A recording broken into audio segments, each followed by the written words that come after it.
Hello everybody, I'm Dan. I'm working on behalf of the Hobsons Bay City Council. Most of you might know me through Sons of the West in the Hobsons Bay area, and even some of you might also know me through the Labden Hub and the men's fitness sessions. I'm jumping in helping out again for the Sons of the West, but also the greater Hobsons Bay community, alright, so we can get everyone still up and running during these times of isolation. To give you a history about myself, I've been working as well, actually I'm a qualified chef by trade, but then I've went into the health and fitness industry, particularly through a form of powerlifting. I personally have had my own experience in terms of as a child where I've had 2 times cancer. So I have started from basic beginnings to work my way up. With that, today with the exercises I'm showing you are some basic ones that you can do at home, or if you want to do them outside or somewhere in your backyard. I'm going to show you ways you could advance it, okay? But I'll also show you the basics first. Once you get these basics down packed, then you can always advance it afterwards depending on what your fitness needs are. First and foremost, guys, safety first, yeah? Okay, make sure you've got space wherever you're exercising, okay? Make sure there's space for you to move or you're not going to hit anything. But also space for other people, just in case if you're exercising at home, you don't want anyone to walk through while you're swinging around or you're moving weights or you're doing whatever you're doing, okay? Safety first. The other side of it is make sure that you can handle these exercises, all right? If you want to advance it, by all means, you can always advance it, but just be aware that you need to know, one, how to do it, but then also be aware of what your limits are, okay? You can always build up to it, there's nothing wrong with that, all right? Don't go hell for leather straight away and go, right, I'm going to do the absolute advanced stuff straight away, and the next minute you're on the floor, and it's just a complete disaster and deters you from doing it again. So safety first, all right? Alright guys, we're going to do the first 3 exercises, which will be the leg exercises. I'm going to show you how you can do squats, I'm going to show you how you're going to do lunges, and I'm also going to show you how to do a Romanian deadlift or a stiff-legged deadlift, okay? First one we're going to show first is the squat. I've got the stick here to help myself out in a position. If you've got a stick or something like this at home, by all means you can use it. If you don't want to, you can just simply cross your arms, okay? And I'll explain that in a moment how I want you to have your arms crossed. First of all, what we're going to do is when you take your stance for a squat position, you're going to have your feet roughly just slightly wider than your shoulders. Okay, not too wide, so we're not doing sumo, and we don't want to be too narrow in either. All right, you'll find that little happy space. You should be able to sort of move your weight back and forth. From there, I want to make sure the toes are not completely pointed straight out, pin straight. We're going to slightly point the toes and we're going to slightly turn outwards. All right, not complete duck feet, so not this, okay, and not inwards. That's the main thing we want to avoid is pushing in, okay. So I've got my feet, turn them slightly out, and then we're halfway there. I'm going to take my stick, I'm going to put it up here so it rests across my shoulders, okay, not on my neck, okay. We don't want it on the neck, and we don't want this far low, okay, unless you're a power lifter, all right, but we're not worried about that for now. It should be roughly across your shoulder blades, okay, in a position that's comfortable, all right? Now, just a quick note, if you get into this position and you find that your shoulders hurt and you want to feel like you're doing this, there's probably a good chance you've got impingement happening, okay? It's not the end of the world, but it might be the best not to do with the stick. So what we're going to do is that easier method that I showed before, is you're going to cross your arms in front of you, but when you do the squat, or whenever we do squats like this and we're holding our arms here, we want to raise to start with above ourselves, okay? It's going to look as if I'm blocking myself off. But you'll see what will happen is when we start to do the exercise, it's going to work out better for the shoulders. Because if I have my shoulders here, which is natural, you'll come down and you'll drop forward like this. So in theory, we're tipping our weight forward. From here, the reason why we have it up here, as I come down, you can see now, much better position in my squat. From there, the shoulders are more activated. All right.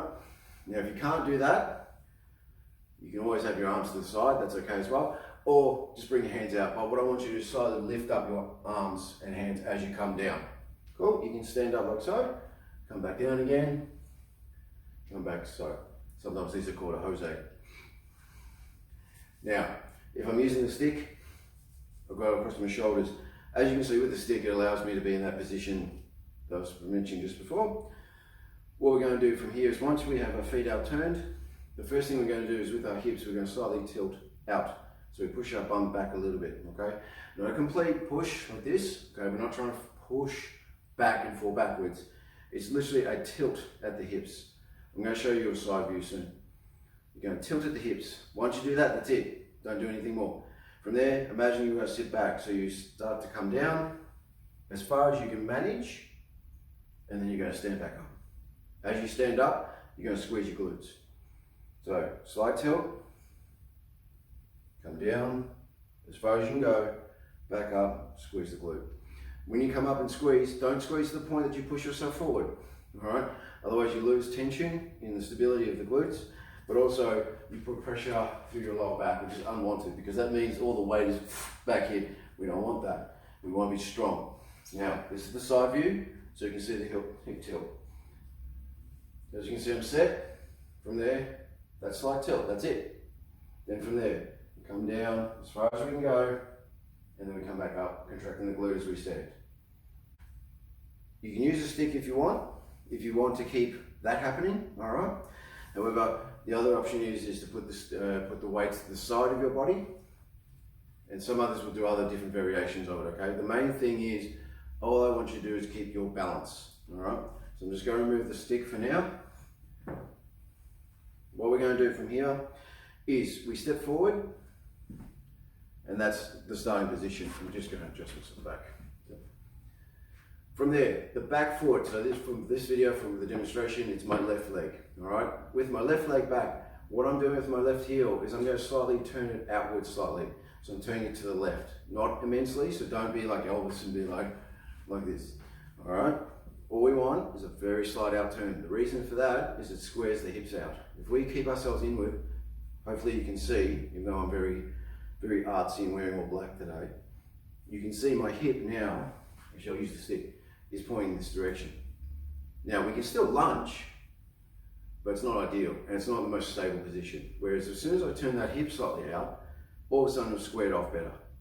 Then from there, as I come down, I have more use of my glutes, I have better stability, and as you can see, working better through the motion.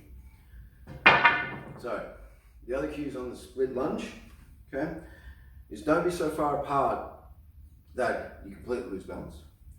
But also, don't be so close in that your front heel and the front foot raises up, all right? Again, I'll show you a side view in a second.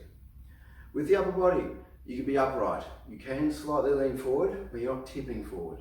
So what I mean by that is, you can certainly have yourself come as if you're bending the knee, but don't throw yourself forward like this. All right? So from here, if I've got weights on the side, holding like so. I come down, so I just drop straight down, and I back up. If you want to touch the ground with your other knee, it's okay, but make sure you're stable, okay? Don't crash your knee down. The reason for coming the knee to the ground is a complete dead stop. It's an advanced movement, because from there, you've got to keep everything tight again and fire back up. Really works your glutes. We'll go on the other leg. Now, there's other ways of advancing this, and I'll show you those later on. From here, do the same thing. Make sure the heel, given it's my right leg now, I'm turning slightly out to the right, okay? Not a lot, just a very small amount. You might think you've completely turned your heel out. It's not, okay? Just have faith that you've done the right thing. From there, we drop down, we come back up.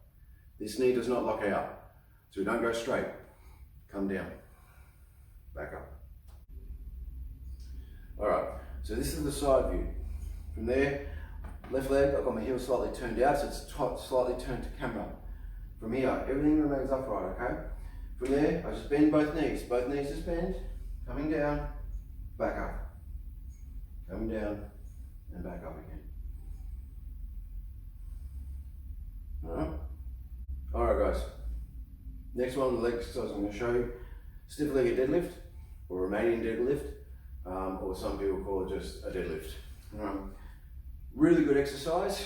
It's the one exercise that I definitely agree with a few strength training coaches in the ways of when they're asked the question, or if I'm asked the question, what's one exercise that I can do in the gym that's going to give me the maximum benefit for what I can do? I've only got half an hour. I would say deadlift. The reason being is it just works better overall in terms of functionality, Great way to build strength, works the whole body, it's compound. Very good from a point of view if you want fat loss, very good if you want to build strength, very good if you want to build power, all right? But also it has a really good functionality towards everyday life, all right? Now, the way we're going to do this one, okay, is more on the idea that I want you to focus on the stretching of your hamstrings. So we're working on the back of the leg mostly, okay? You may get some stretch residual through the calf area, okay, particularly if you're like me, really tight calves. But generally you should feel the hamstring, okay? What will happen here is with the stick, I'm going to use this as a reference point. If you don't have a stick, you can also hold your hands to your thighs. It's a good way to start if you don't have any weights. Holding the stick to your legs, okay? The stance now is going to be more in line with my shoulder. So there's the squat where we're slightly a little bit wider. I'm going to be a bit more in, okay? Not this, like so, all right? So, taking my stance, I stand upright, okay? Sometimes if it helps, practice the squat, squeeze your glutes. Start with your glute squeeze. From here, what you're going to do is that same hip tilt that we did in our squat, that slightly dropping of the hip. Imagine you've got water in your hips, and you just slightly tip. That's all we want to do. So if you can envision that, in the idea of to do that in your hips, you're already halfway there. So I tilt the hip. Then what I'm going to do from here is I push myself from the hips back that way, and allow the rest of my upper body to tip forward, okay, coming down. With the idea of the bar or the stick stays to my thighs. Okay, so I don't come out like that. Alright? So, tilt the hip, I keep the stick to my thighs. I push myself back, back, back, until I feel a stretch. Now from here, you might find most people, or most of you will get down to just under your knees or just before your knees. That's okay. This one is not an exercise that's going to get you down to the floor, alright? If you can get down to the floor, you're either really flexible, or you do a lot of yoga, or you also have an indication of possible weakness, but that's a topic for another day. So, once I'm in this position, I feel the stretch, I return back. I simply go back, squeeze in the glute, back to an upright position. We're not going to push, okay? And we don't need to lean back up here, okay? Don't need to do that. There's a lot of images of people out there where they're deadlifting, and what people see is they think that they've come up with the deadlift and they've lifted 300 kilos and they're doing this as they come back. They're actually not. It's just that the way that when they finish and they're in a contracted position, shoulders up or squeeze back, it gives you that false image of like they're doing this, but they're not. You want everything solid and strong. Then we repeat. Tilt the hip, push back from the bum. Coming down, stick as close to my legs as possible. I come down, for me, is to my knees, and then I simply return back up, squeezing the glutes. Alright guys, I've just shown you sort of the basic ones, okay, or the 3 basic exercises for the intermediates, okay. What I'm going to show you now is more ways you can advance these movements if that's what you're after, okay. We're going to do a couple of things where, if you want, you can always use a resistance band if you don't have access to actual resistance weights, okay. Any form of resistance at home though will still be resistance. So what I mean by that is like if you got 2 old 2-litre milk cartons or milk containers and you filled them up with water, there's some resistance weights for you at home. You've got the handles there you can use. You can use cans of food if you really want to, although I would only probably use them really if you're wanting to use more of a grip thing because your hands would have to be wider holding the cans. However, from a weight point of view, I personally wouldn't use it, but that's also because like it's not enough for change, all right? Give something that's going to challenge you, all right? The beauty of the milk cartons is you can fill it with water, and if you don't fill it up all the way, you can use that slight change of imbalance of the water to really work on the grip. Or as you get stronger, you can fill it up with more water, or if you're someone that wants to use it more time, you can fill them with rocks, you can use pebbles, whatever, okay? But commonly what a lot of people use is the resistance bands because one, it's easy to grab, easy to use, and they're very, very versatile. All right? I'm going to show you a couple of ways how you can do exercise with the resistance bands in terms of the 3 exercises I've just shown you. But first, the other ways we can advance is a simple plyometrics. Now, the first thing I want you to know about plyometrics is like explosive movement. All right, so only do them, 1, if it's safe for you to do so. Secondly, if you know you can handle it, because it does elevate your heart rate quite quickly. But also make sure you have a good amount of space around you as well. plyometrics most of the time you'll see is mostly associated with people jumping and all that kind of stuff, all right? Now, if we want to do a plyometric squat, the idea of it is I want you to think of Crouching Tiger, Hidden Dragon. So what I mean by that is there's a scene in that film where something is coming towards them, and then ones is they jump up to avoid, but then when they land with their knees bent. They don't suddenly go, and then they do this, okay? They actually physically land, so they absorb their landing. So when a plyometric happens, two things you can think of is that you jump up and catch a landing, or you're doing a frog jump. It's another way of describing it. Coming all the way down as if you're doing the squat, jump, catch yourself, back again. It's 1 rep. So if we were doing 10 repetitions, that's how you would do it. You can do it continuously if you want, but the key thing is to catch yourself. Don't be going smash and then jump, smash and then jump. Try and absorb your landing as much as you can, all right, as bad as you can. 2 reasons. 1, you certainly get a workout from it, okay? But the other thing is, our hamstrings, okay, are almost like our brakes or our shock absorbers. Very commonly you'll see people with injuries in terms of hamstrings. Sometimes you'll think, okay, it's got to do with their running and so forth.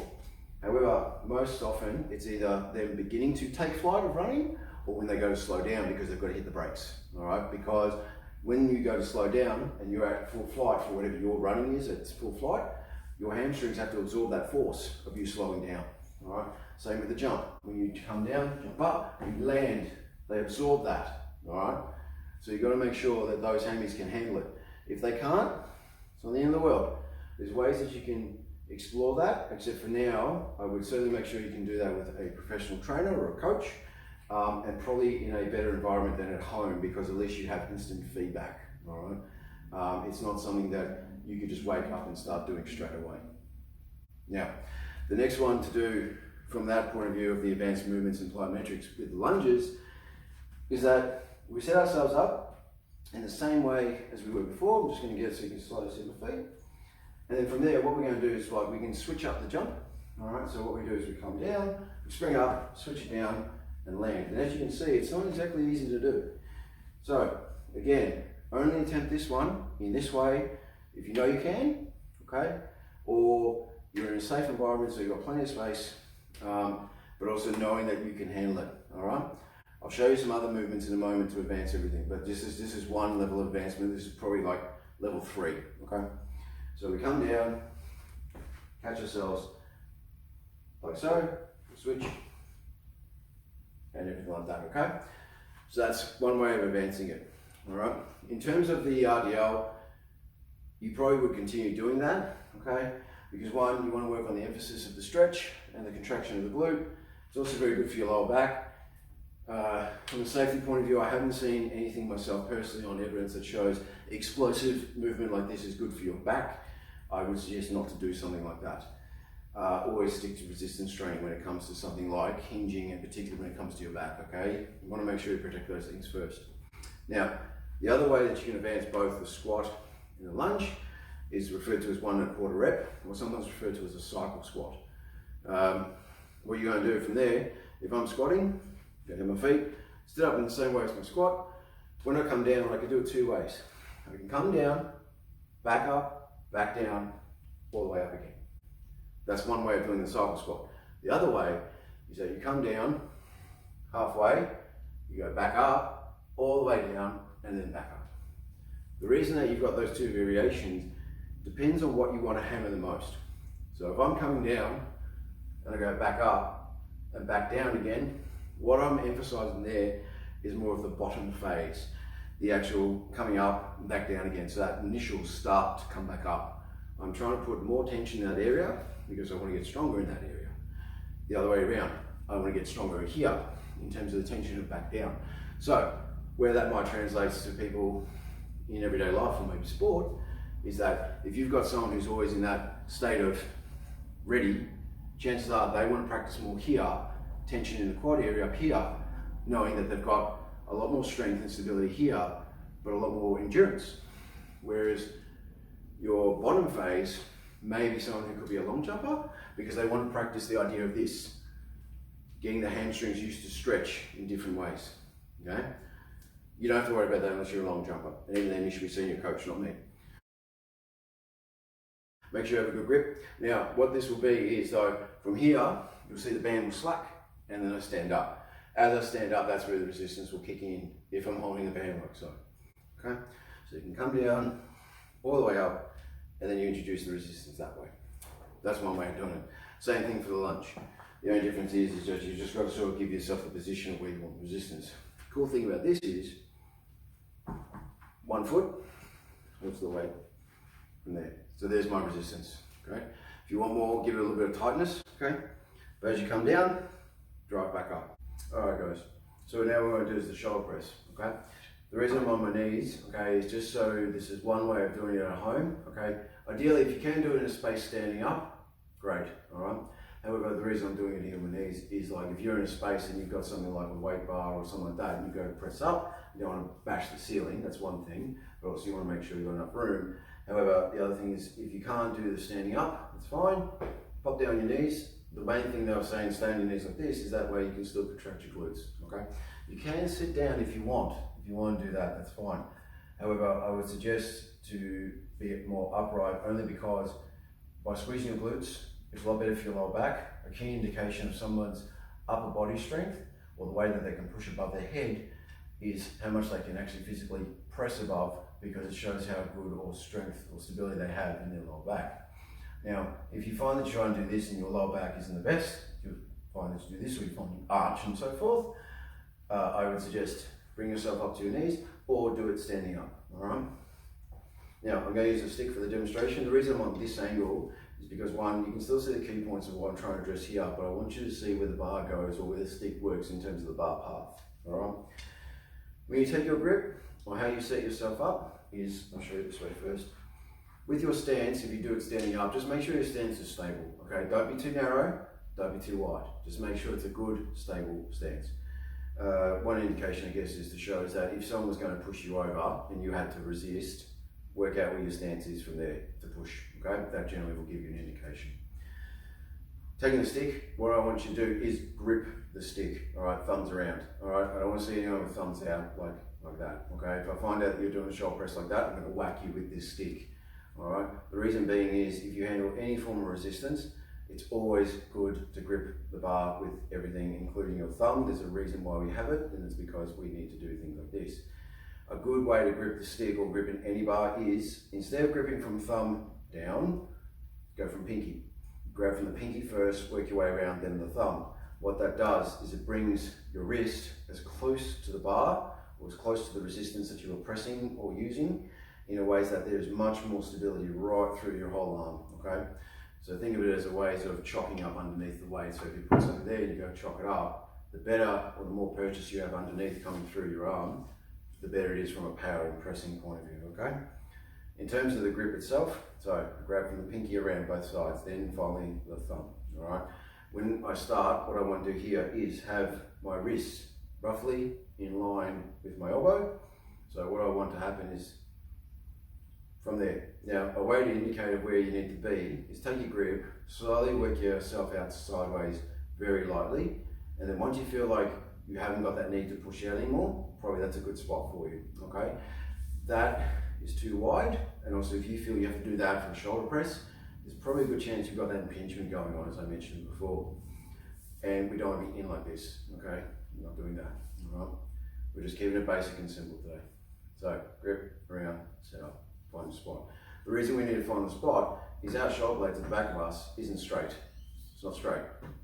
It's around the spine, all right? So everyone's different. So find your little place, okay? Set up. Now, once I'm set up, the key things I'm going to do here, the reason I'm kneeling is that way I want to squeeze my glutes. Again, don't push the hip forward, just squeeze your glutes. So now I'll bring myself from the angle so you can see. Once I've set up, elbows in line with the wrist, I've got my grip, okay? I'm squeezing my glutes. I simply start from where roughly my collarbone is, I press up to the point that I can go no further, but I'm not falling backwards and I'm not dropping it forward. Just pressing up. Now, as you do this movement, you come back down to collarbone. What you want to also indicate is allow your head to move naturally, okay? It's going to go back and forth ever so slightly. You don't need to push it and you don't need to force it. So don't go going forward and don't get out of the way, all right? It's going to naturally do that. Of course, if you go too quick and you're not ready, of course you're going to hit yourself in the chin. But again, just be mindful. Press up, bring it back down to the collarbone.